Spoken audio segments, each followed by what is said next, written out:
people couldn't even travel half the world. And then with that happen, you really saw the advent of travel, globalization, work being done wherever it needed to get done, and the cost of airlines and flying all went down. So for many of you, like maybe you had an opportunity to travel more. So then in the 2010s, you really had the advent of social media, which is not only could you go anywhere and maybe a lower cost, you could share where you were. Okay, so in other words, you could show here, I'm there, all globally. And if you're in marketing, there's really using social media as a marketing tool. And then also you had sort of the backlash of that, which is people also felt like, well, where do I belong, and what country am I in, and all the sort of interaction between the globalization and the localization. And then in the 2020s, maybe partly because people could travel all over the world, you really had we've had disruption, transformation, and new paradigms, everything changing. So for example, even with the global pandemic, it started in one part of the world, and because there's so much travel, it spread throughout the whole world very quickly, okay? So as you can see, historically, how much, for example, the computer basically has really changed the way we think, live, breathe, and how we ended up where we are today. Okay, so now we're going to do a little exercise. If people have a piece of paper and a pen, we're going to do an exercise, and I do want people to speak up. Once you know where the world's been and you want to think about what you want to do, you have to know what you love and what you hate. Okay? Now, all of us, when we're in the work world, you say, I like something, I don't like it. You don't say I love, when you're like 5, you love ice cream and you hate peas. So can somebody share a food that they hate?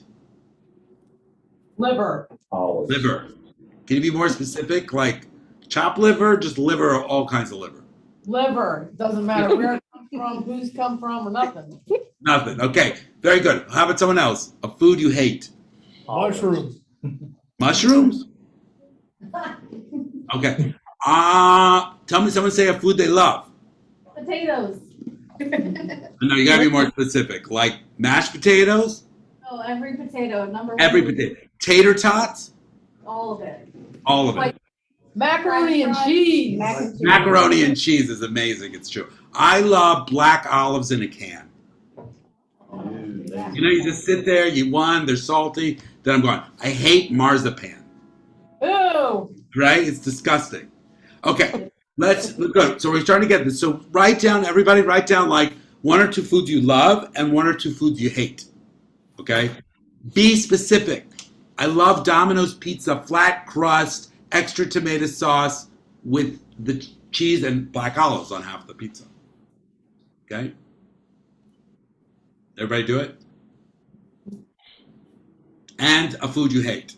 Someone else throw out a food they hate. Brussels sprouts. Love Brussels sprouts. Okay, how about this one? I hate black licorice, and I kind of hate people that love black licorice. Sorry.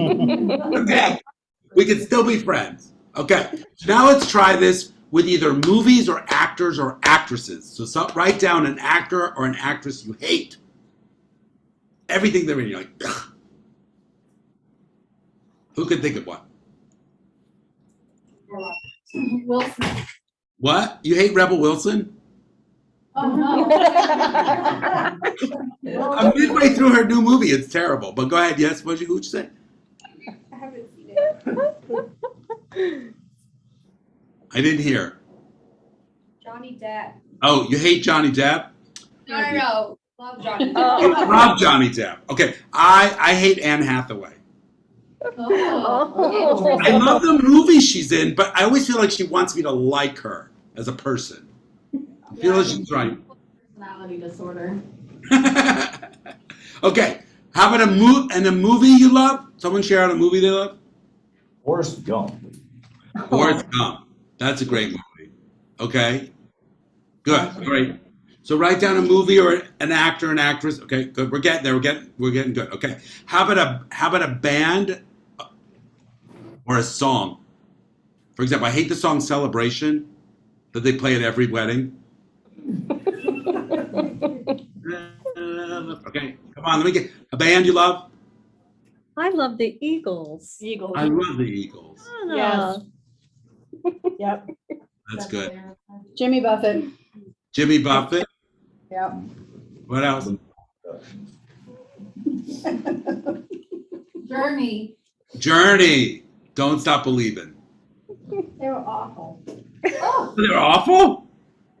I saw them last month. They were awful. Oh. They were awful. Not the real Journey. Well, Yeah, right. It's like when they change out the main singer. I'm like, you can't. I could be in Journey then. Okay. All right. I see we're getting the vibe going. Okay. So now let's think about types of people we love and types of people we hate. ooh. Ooh. You love collaborators or you hate collaborators? Collaborate. You love collaborators? Oh, Genuine people. genuine people. You love genuine people. Hate pessimists, yes. Creative people. Creative people. Okay, good. What else? Some kinds of people you hate. This is in the work setting, obviously. Oh. Look, I hate Elise Zesh, this girl from third grade, because she was just annoying. And then she found me on Facebook, and she's like, every time I post something, she writes.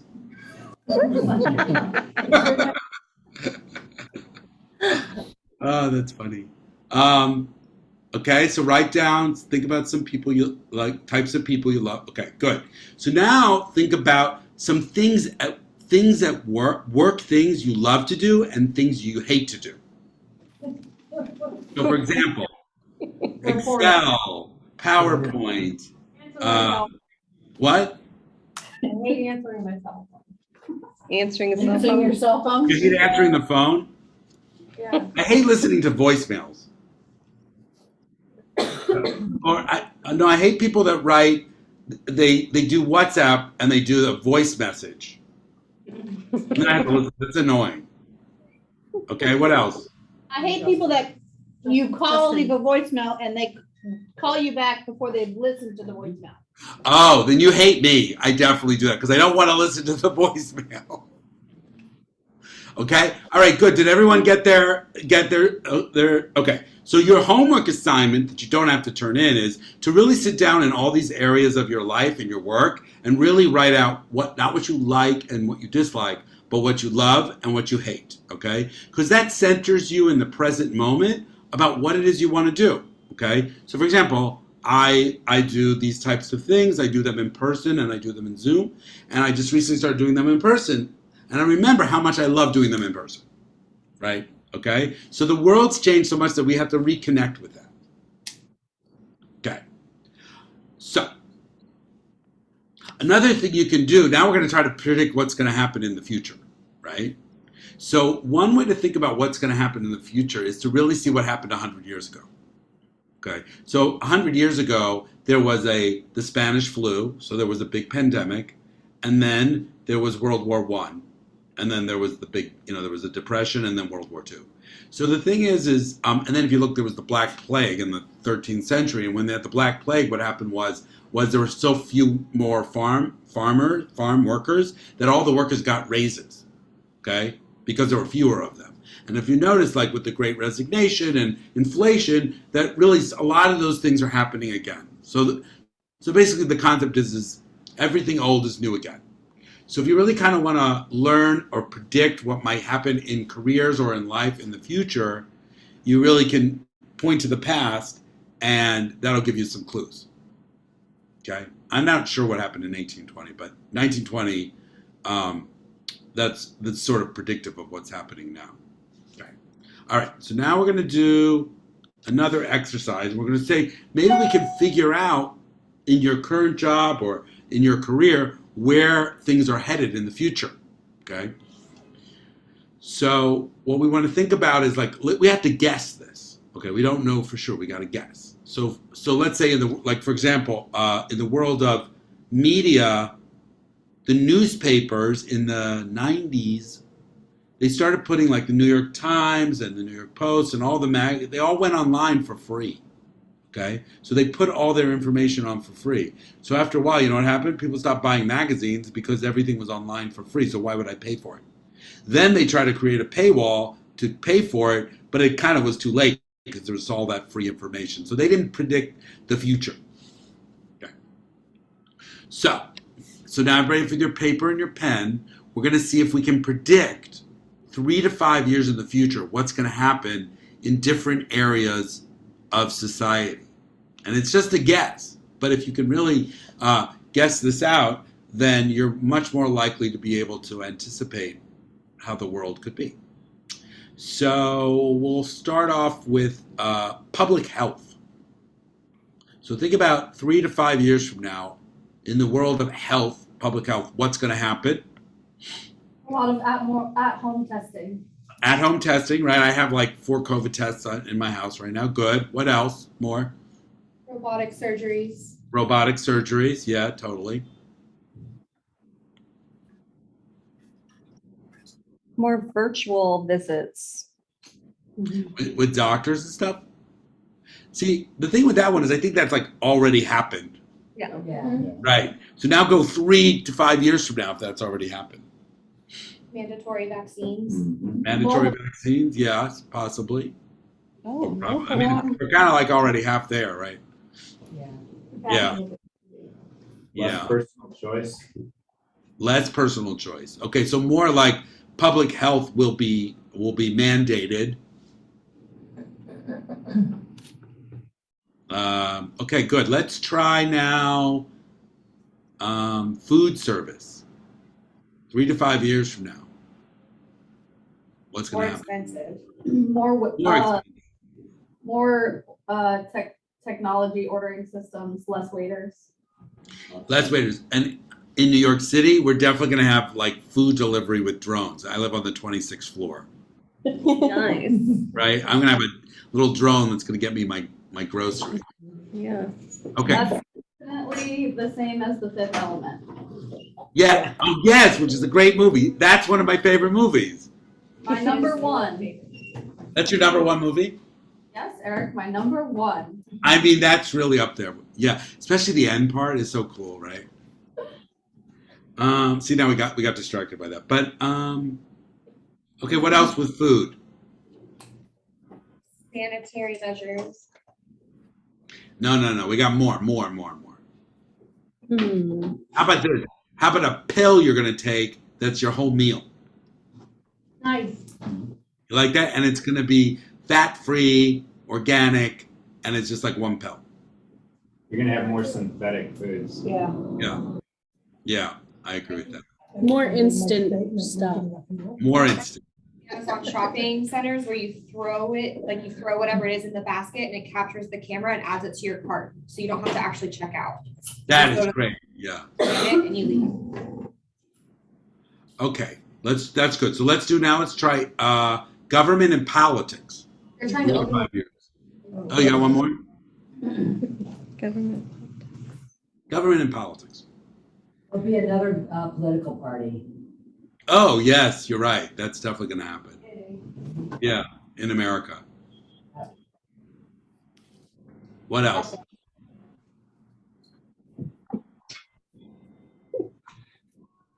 More division. More division, even. More division than we already have.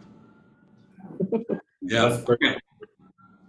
How about maybe online voting, like digital voting?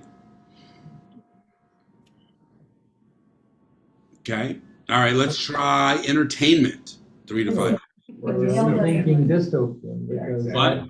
I was gonna say, like, if you want to talk government and politics, I just don't think that there's just so much baggage right now. I think most of our projections would not be, less friction, more harmony. It would be more friction, less harmony.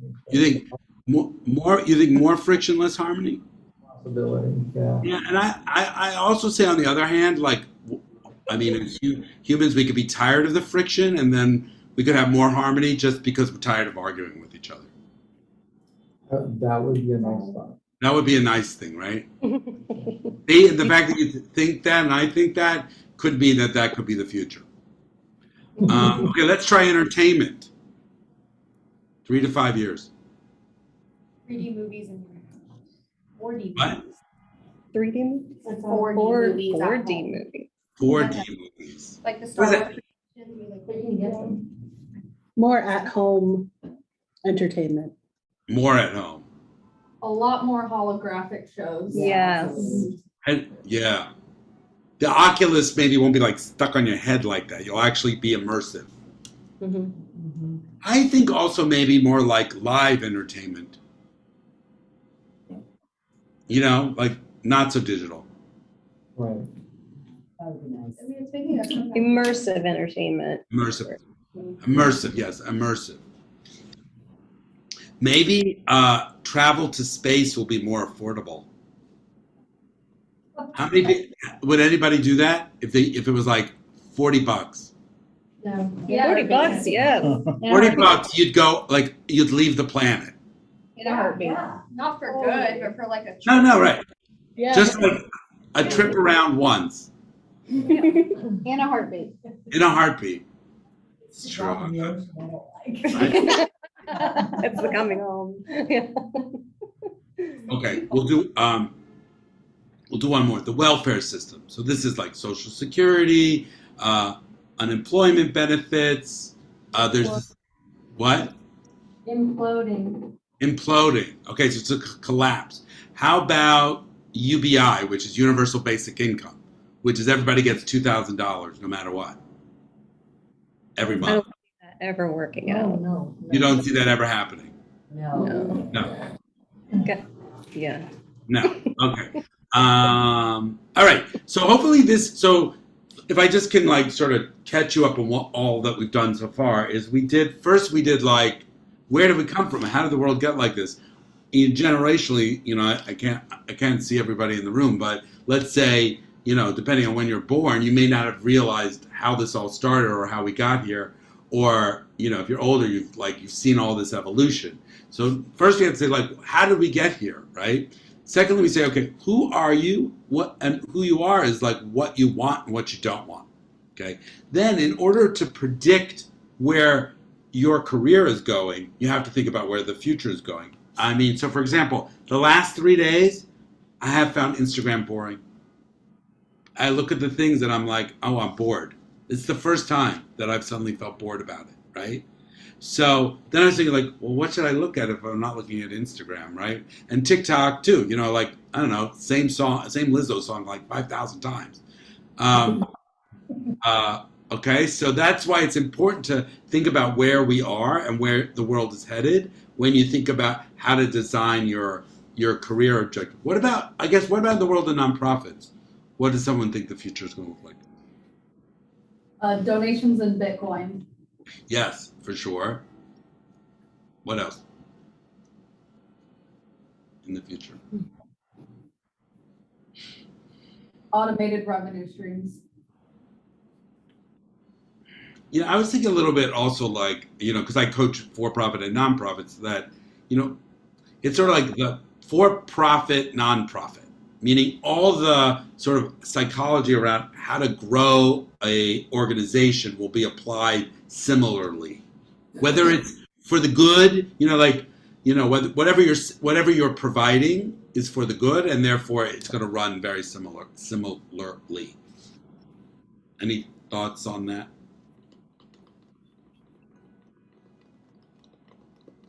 Okay, very good. All right. So here's what you want to do now. So think about, with everything that you learned today, think about your life and go 1, 2, or 3 years from now, either what am I doing, what am I learning, because maybe you need to learn something that you don't know from all the things we talk about the future, and what does my life look like?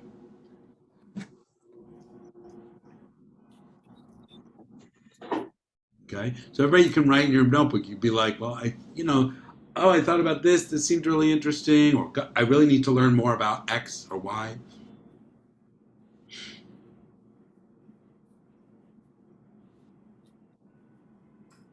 And if 2 people are brave enough that they'd like to share, that would be really nice. Anyone? Anyone? I'll share. I don't want to take, if anyone else. Go for it. I would like to continue learning more about app development and website design, specifically when it comes to client templates. And okay, and so that's a skill you want to develop. Yes, I think that I need to continue progressing. And from everything we talked about, what really makes that resonate for you? I don't know, I just thought it was a natural progression. Yeah, okay, that's good. So for example, one thing to think about is, it used to be, and I grew up in the 70s, whatever you learned by the time you were in high school was all you needed to know because the world wasn't progressing faster than that. So now by the time you graduate high school, the world's moving so fast that if you're not a lifelong learner, you're falling behind. So for example, Web3, crypto, right? Digital money, really important to understand that because it's definitely the future of commerce. Okay, good.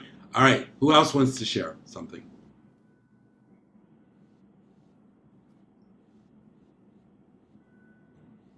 If you'd asked me this question about 6 months ago, I probably would have had a little more, not to borrow your dystopian phrase, I would have had a more optimistic plan in place, but there have been some challenges within my own family circle Right. that have made me really have to almost not necessarily do a paradigm shift, but it's really forced me to